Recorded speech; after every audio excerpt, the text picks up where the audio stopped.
안녕하세요. 그림빌 가족 여러분. 오늘 화요일 아침, 이렇게 매일 한 말씀으로 또 오늘 하루를 시작하는 모든 분들에게 세상의 모든 걱정과 근심들 다 주님의 이름으로 또 주님의 말씀으로 잠재우고 다스리면서 주님께서 주시는 참된 평안 속에 오늘 하루를 살아가실 수 있기를 간절히 기원합니다. 오늘은 저희가 요한복음 14장 우리 25절에서 31절 말씀으로 함께 이 아침 시작하도록 하겠습니다. 요한복음 14장 25절에서 31절 말씀. 내가 아직 너희와 함께 있어서 이 말을 너희에게 하였거니와 보혜사 곧 아버지께서 내 이름으로 보내실 성령 그가 너희에게 모든 것을 가르치고 내가 너희에게 말한 모든 것을 생각나게 하리라. 평안을 너희에게 끼치노니 곧 나의 평안을 너희에게 주노라. 내가 너희에게 주는 것은 세상이 주는 것과 같지 아니하니라. 너희는 마음에 근심하지도 말고 두려워하지도 말라. 내가 갔다가 너희에게로 온다 하는 말을 너희가 들었나니 나를 사랑하였더라면 내가 아버지께로 감을 기뻐하였으리라. 아버지는 나보다 크심이라.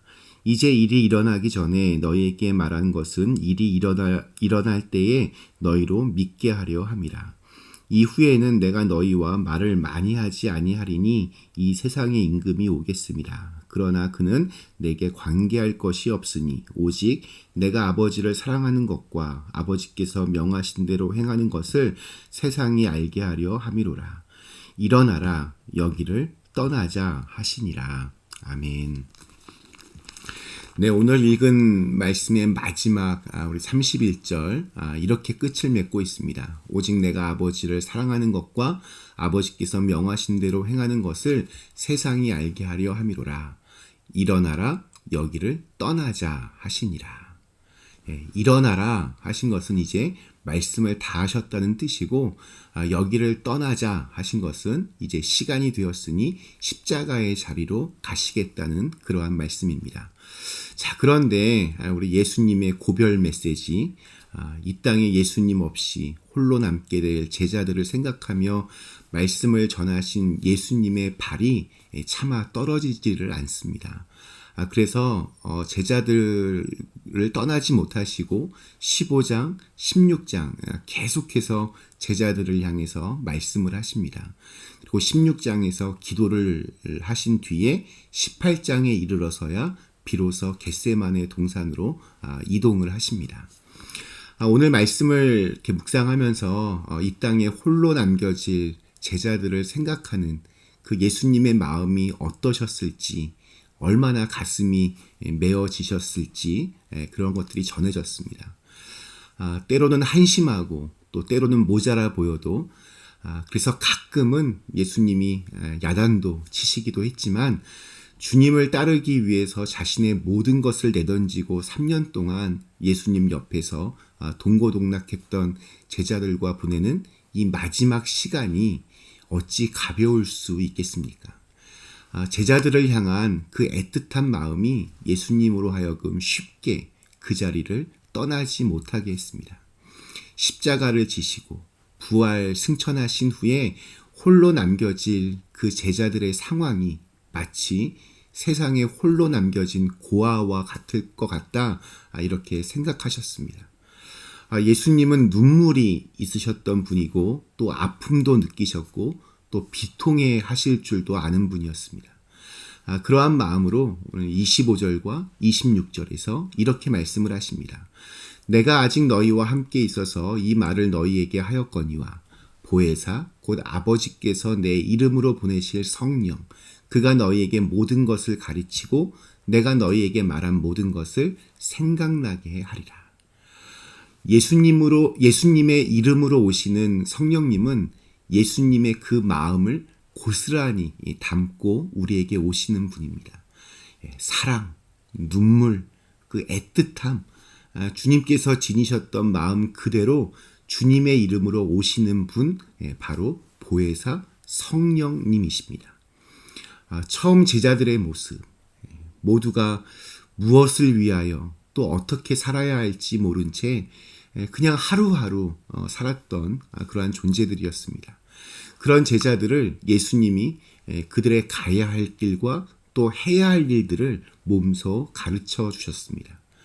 예수님이 떠나시고 제자들이 어찌해야 할 바를 알지 못하고 그 막막함 가운데 처할 때 이제는 끝났다라고 그렇게 여길 때 예수님의 이름으로 오시는 보혜사 성령님께서 제자들을 여전히 가르치시고 인도해 주시는데, 그럴 때 비록 예수님은 이 땅에 계시지 않지만 예수님의 말씀과 행동, 신념, 가치, 또 그 능력이 고스란히 기억나게 되고 이 땅에 없는 예수님을 위하여 새로운 인생을 계속해서 살게 하신다는 그런 약속입니다.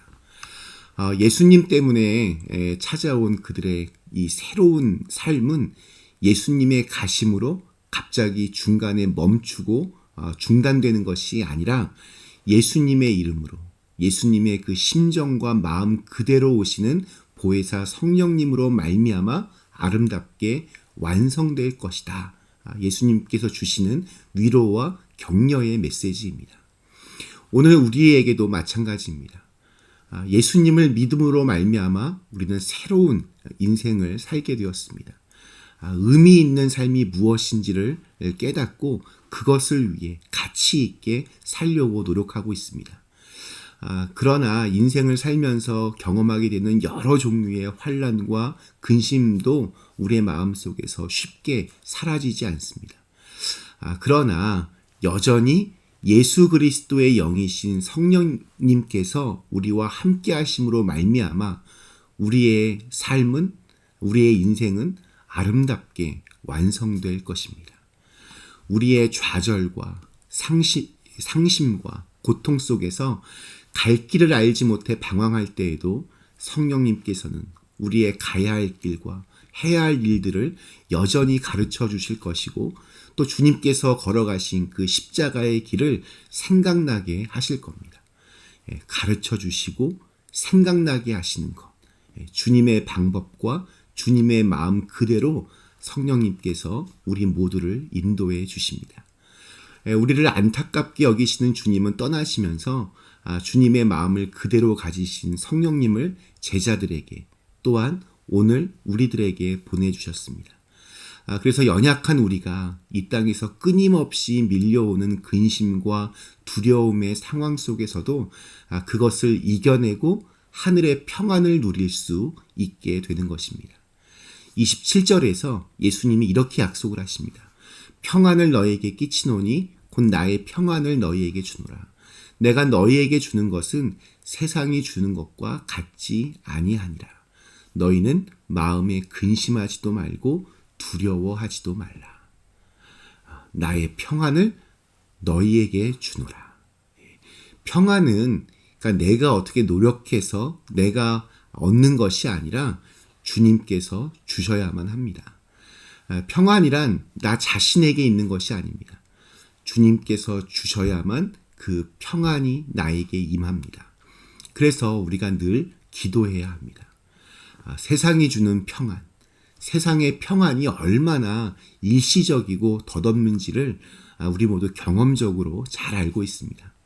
다른 사람들보다 더 가지고, 더 높은 자리에 앉고, 더 많이 누리면 평안할 것이며 그 평안이 오래 갈 것이라고 착각하는 사람들이 많습니다. 그러나 그것이 얼마 지나지 않아서 다른 것들 때문에 흔들리게 되고 사람들은 그제서야 내가 이것 때문에 내가 이렇게 살았나, 내가 뭐 때문에 그렇게 고생하며 살았나 깊은 한숨을 내쉬게 됩니다. 주님의 평안, 주님께서 말씀을 통해서 주시는 평안만 영원합니다. 왜냐하면 그분과 그분의 말씀만이 영원하기 때문입니다. 예수님을 정말로 믿는데 내 마음이 늘 불안하다. 이건 말이 안 됩니다. 연약한 인간이기에 불안하고 두렵고 근심 걱정에 마음을 졸이는 것은 당연합니다. 그러나 그 모든 것을 뒤덮는 압도적인 하늘의 평안을 믿기 때문에 우리는 예수님을 믿는 것이고 그 예수님께 기도하는 것입니다.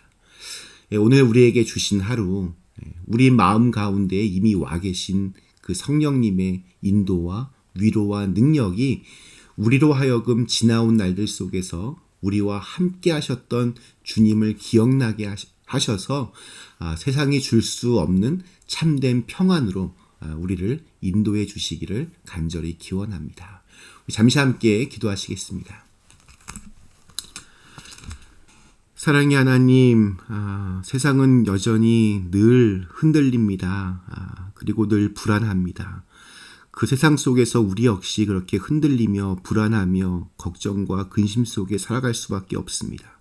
그러나 그러할 때에 우리가 하늘을 바라보게 하시고 그 모든 것을 뒤덮을 수 있는 주님의 그 능력으로 말미암아 그 주님의 마음으로 성령님의 인도하심으로 세상이 줄 수 없는 그런 참된 평안 속에 거할 수 있도록 인도하여 주시옵소서. 예수님의 이름으로 간절히 기도드리옵나이다. 아멘.